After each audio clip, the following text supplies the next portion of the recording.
சிவாய் நம.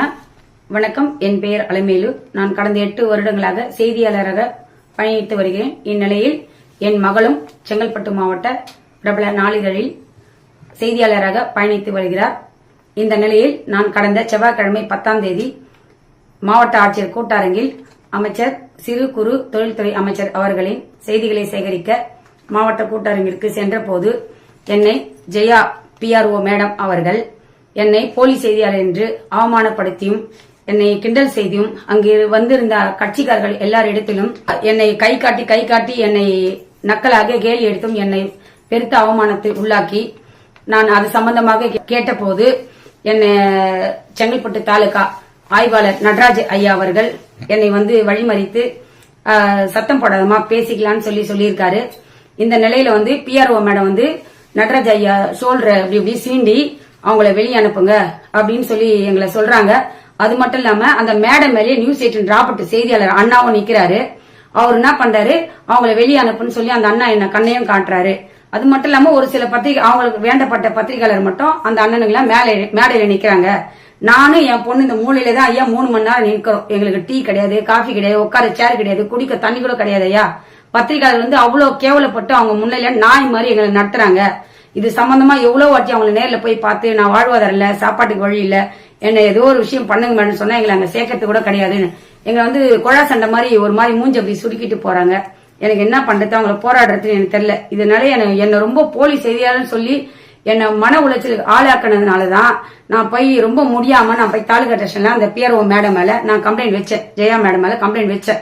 ஆனா கம்ப்ளைண்ட் அவங்க மேல நான் 13ஆம் தேதி வச்சிருக்கேன். நானு எனக்கே நான் அந்த CSR காப்பி நடராஜ ஐயா கிட்ட போராடிதான் வாங்கினேன். அது மட்டும் இல்லாம நாங்க செய்தி சேகரிக்க போக சொல்ல என்னையே நியூஸ் 18 ராபர்ட் பல வருடங்களா இந்த மாதிரி துன்புறுத்தல் பண்ணுவாரு. ஆனா அந்த இடத்துல சண்டை போட்டு நான் வந்துருவேன். இப்ப என்னுடைய மகள் இந்த பத்திரிகை ஃபீல்டு பிடிக்கும்ன்றதுனால அவளுக்கு இந்த ஃபீல்டுல நான் இட்டுன்னு வந்திருக்கேன் ஐயா. நானு இந்த நிலையில என் பிள்ளையும் இந்த மாதிரி செலிமிஷன் நிறைய முறை பண்ணுவாரு. அன்னைக்கு மாவட்ட ஆட்சியரங்கத்துல எங்களை ரொம்ப அவமானப்படுத்தி அவரும் கலெக்டர் PRO கூட சேர்ந்து ரொம்ப அவமானப்படுத்ததுனால என் பொண்ணு ரொம்ப அழுவுற, ஏமா அதெல்லாம் கேட்க மாட்டியா, இதெல்லாம் கேட்க மாட்டியான்னு சொல்லி கேட்டதுனால ரொம்ப முடியாம நாங்க மகளிர் ஸ்டேஷன்ல காவல் நிலையத்துல கம்ப்ளைண்ட் பண்ணோம். இது சம்பந்தமா அங்கேயும் CSR காப்பி நாங்க போராடி தான் வாங்கணும். இன்னொரு நான் தான் போன் பண்ணி என்ன ஏன் மேடம் கூப்பிடலன்னு சொல்லி கேட்டா அதுக்கும் அங்க ஒரு விடிவு காலம் எங்களுக்கு கிடைக்கல. பொண்ணுக்கு பாலியல் தொந்தரவுன்னு சொல்லியிருக்கோம். ஒரு நியூஸ் 18 ஒரு செய்தியாளர் இந்த மாதிரி பண்றாரு. எங்களை பப்ளிக்ல அங்க கலெக்டர் கூட்டாங்க கேமரால பாருங்க. எங்களை கிட்ட மூஞ்ச குனிஞ்சு எங்களை மிரட்டுறது, அவர் என்னென்ன எப்படி இடிக்கிறாரு எல்லாமே ஆதாரத்தோட அங்க இருக்குது ஐயா. நாங்க போய் சொல்லவே இல்லை. இதையும் நீங்க ஆய்வு செய்யணும். இது சம்பந்தமா நான் போயிட்டு ஆய்வாளரிடம் எனக்கு ஏன் இன்னும் CSR குடுக்கல, ஏன் கூட்டு விசாரணை கேட்டா என்கிட்ட நீங்க CCTV ஃபுட்டேஜ் கொடுத்து நிரூபிக்கணும், அப்பதான் நடவடிக்கை எடுக்கணும்னு சொல்றாரு. ஒரு மாவட்ட ஆட்சியர் அலுவலகத்துல CCTV ஃபுட்டேஜ் எடுக்கணும் சும்மா ஒண்ணும் கிடையாது. அதுக்கு சில ப்ரொசீஜர் இருக்கு, அதெல்லாம் போட்டாதான் நான் போய் எடுக்க முடியும். ஆனா போலீஸ் நினைச்சா ஒரு செகண்ட்ல எடுத்துடலாம். அவங்க எடுத்து பாக்கட்டும், இதுக்கு ஒரு தீர்வு கொடுக்கட்டும். ஒருவேளை நான் இத்தனை நாளா நான் போராடுறேன். ஒரு பெண் செய்தியாளர் எங்களுக்கு பாலியல் துன்புறுத்தல் தமிழ்நாடு ஃபுல்லா எல்லா பெண் செய்தியாளருக்கும் இந்த மாதிரி விஷயம் இருக்கு. ஆனா பெண்கள் பயப்படுறாங்க. அதையும் கடந்து என்னுடைய வயசுக்கு வந்த பொண்ணை நான் ஒரு கம்ப்ளைண்ட் பப்ளிக்கா கொடுக்க வச்சிருக்கேன். நானு இந்த நிலையில எங்களுக்கு எந்த ஒரு நியாயமே இல்ல. இப்போ தமிழ்நாட்டுல எந்த ஒரு பிரச்சனையா இருந்தாலும் தமிழக முதல்வர் நேரடி பார்வைக்கு எடுத்துக்கொண்டு அது அரசு அதிகாரியா இருந்தாலும் யாரா இருந்தாலும் அரசியல்வாதியா இருந்தாலும் யாரா இருந்தாலும் உடனடியா நடவடிக்கை எடுக்கிற இந்த நேரத்துல உங்க பேருக்கு கலந்து விக்கிற மாதிரி இந்த செங்கல்பட்டு மாவட்டத்துல நிறைய விஷயம் நடக்குது ஐயா. எனக்கு அதெல்லாம் தேவையில்லை. என்னை அவமானப்படுத்தி என்ன மன உளைச்சலுக்கு ஆளாக்கி 2 நாளா தூக்கம் இல்லாம நான் சூசைட் பண்ற நிலைமைக்கு எனக்கு மண்டையிலே போலி அந்த ஒண்ணு மட்டும்தான் அந்த PRO சிரிச்சது, என்னை கிண்டல் பண்ணது, ராபர்ட் நக்கல் அடிச்சது, என்னை தேய்ச்சது, அது மட்டும்தான் போகுது. ஆனா இத்தனை விஷயம் நம்ம சிறு குறு தொழில்துறை அமைச்சர் மாண்புமிகு ஐயா இதுலதான் எல்லா விஷயமே நடக்குது. அவரே அமைதியா இருக்குன்னு சொல்றாரு. ஆனா அந்த அவருக்கு கூட அங்க PRO மேடம் மரியாதையே கொடுக்கல. வெளியே அனுப்பு நீங்க CCTV ஃபுட்டேஜ் பாருங்க ஐயா, அது நடந்ததை பாருங்க.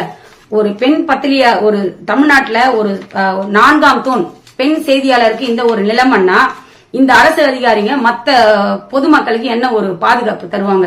சட்ட ஒழுங்கு சீர்கேடுன்னு இந்த மாதிரி ஒரு ஒரு கீழ்த்தரமான அரசு அதிகாரிங்க பண்றதுனாலதான் தமிழ்நாட்டுல அந்தந்த முதலமைச்சரோட பேர்களும் அரசு அதிகாரி பேர்களும் கெட்டு போகுது. இத நீங்க உங்க தயவு செஞ்சு உங்க மேலான கருத்தில் ஏற்கொண்டு எனக்கு ஒரு நல்ல நடவடிக்கை கொடுங்க. அப்படி இல்லையா இந்த நியூஸ் 18 ராபர்ட் மாதிரிலாம் என்ன மிரட்டுறாங்க பத்தி அவங்களே என்ன ஆளை வச்சு சாவடிச்ச பிறகு அதுக்கப்புறம் தான் இதுக்கு ஒரு தீர்வு தருவீங்களா? இப்ப நான் என் பிள்ளை இன்னொரு மாவட்ட செய்தியாளர் என் பொண்ணு இருக்கா, அப்ப அவளுக்கு எனக்கு உயிருக்கு பாதுகாப்பு இல்ல. இப்ப வந்து சரஸ்வதின்னு சொல்லிட்டு யாரோ ஒருத்தவங்க செய்தி சேகரிக்க வந்தாங்களாம். அவங்க யாருன்னு எனக்கு தெரியல. அவங்களுக்கு நான் இடையூறு பண்ணேன்னு சொல்லிட்டு இப்போ ஸ்டேஷன்ல கம்ப்ளைண்ட் வச்சிருக்காங்க.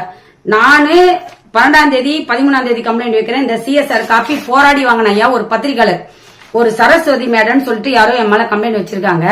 ஆனா வந்து அவங்க 10ஆம் தேதியே கம்ப்ளைண்ட் வச்சு டிஎஸ்ஆரும் வாங்குறாங்க. அப்ப பாருங்க, அவங்க அரசு அதிகாரியா, இதுல அவங்க என்ன அதிகாரி எனக்கு தெரியாது, நான் பார்த்தது இல்ல. அவங்க அரசு அதிகாரி, அவங்களுக்கே டிஎஸ்ஆர் குடுத்துட்டாங்க. அப்ப ஒரு பத்திரிகையாளர்னா அவ்வளவு கேவலமானவங்களா நாங்க? எனக்கு இதுக்கு என்ன ஐயா தீர்வு? அப்ப எங்களை வந்து சாவடிச்ச பிறகுதான் இதுக்கு நீங்க ஒரு தீர்வு காணுவீங்களா? அதனால தயவு செஞ்சு மாண்புமிகு தமிழக முதலமைச்சர் உங்க கருத்தில் எடுத்துக்கொண்டு தயவு செஞ்சு இதுக்கு ஒரு தீர்வு காணுங்க. என் மேல பொய் புகார் ஒண்ணு மாத்தி ஒண்ணு வச்சுக்கிட்டே இருக்காங்க. நான் செய்தி மறைச்சு நான் சேகரிச்சேன்னு சொல்லி சொல்றாங்க. நான் எடுத்த ஃபுட்டேஜ்லாம் கூட என்கிட்ட எல்லாமே இருக்கு ஐயா. நான் யாருக்காச்சும் தடங்களா இருந்துக்கிறேன்னா நீங்க பாருங்க. எனக்கு வந்து தயவு செஞ்சு எனக்கு உதவி பண்ணுங்க. இந்த சரஸ்வதி மேடம் அவங்க வந்து செய்தி சேகரிக்க வந்ததா சொல்லி சொல்றாங்க. நான் சப்போஸ் அவங்க செய்தி சேகரிக்க வந்திருக்க சொல்ல நான் எதனா இடையூறு பண்ணியிருந்தேன்னா, ஒருவேளை அவங்க பத்திரிகையாளர் இருந்திருந்தா என் மேல எதனா நடவடிக்கை எடுங்க. அப்படி இல்லாத பட்சத்தில் கண்டிப்பா அவங்க மேல, அந்த சரஸ்வதி மேடம் மேல நீங்க நடவடிக்கை எடுக்கணும். அதே மாதிரி நியூஸ் 18 ராபர்ட் மேல நீங்க நடவடிக்கை உடனடியா எடுக்கணும். இல்லையா நான் எனக்கு எதனா ஒண்ணு நாளைக்கு என் உயிருக்கு ஆபத்தாச்சோ, இல்ல என்னுடைய மகள் மாவட்ட செய்தி அவரு உயிருக்கோ இல்ல மத்த விஷயத்துக்கு ஏதோ ஆபத்தாச்சுன்னா இவங்க 2 பேர் தான் வந்து காரணம். இதை நான் என்னுடைய கடைசி மரண வாக்கு மூலமா கூட எடுத்துங்க. எனக்கு இதுக்கு மட்டும் எனக்கு வந்து ஒரு உதவி பண்ணுங்க. நாங்க பத்திரிகையாளரை நீங்க கண்காணிச்சிட்டு இருக்கீங்க, நாங்க நினைச்சிட்டு இருக்கோம். இதுக்கான தீர்வு நீங்க உடனடியா கொடுங்க. ஆனா இனிமேல் வந்து செங்கல்பட்டு மாவட்டத்தில் எனக்கு நீதி கிடைக்காது. அதனால தயவு செஞ்சு டிஜிபி ஐயாவும் இதை கருத்தில் கொண்டு எங்களுக்கு உடனடியா நடவடிக்கை கொடுக்கணும். நடராஜ் ஐயா வந்து ஒரு தலைபட்சமா தான் எங்களை வந்து விசாரிச்சுட்டு வராரு. அது மட்டும் இல்ல ஐயா, நம்ம தாலுகா ஸ்டேஷன்ல இருந்து எனக்கு போன் பண்ணி என்ன ஜாதின்னு கேக்குறாங்க. அப்ப ஜாதியை சொன்னாதான் நடவடிக்கை எடுப்பாங்களா? இதுக்கு ஒரு முடிவே இல்லையா? அப்போ எனக்கு நான் திரும்பவும் இந்த மரண வாக்கு மூலமா கொடுக்குறேன் ஐயா. நான் எனக்கோ என் குடும்ப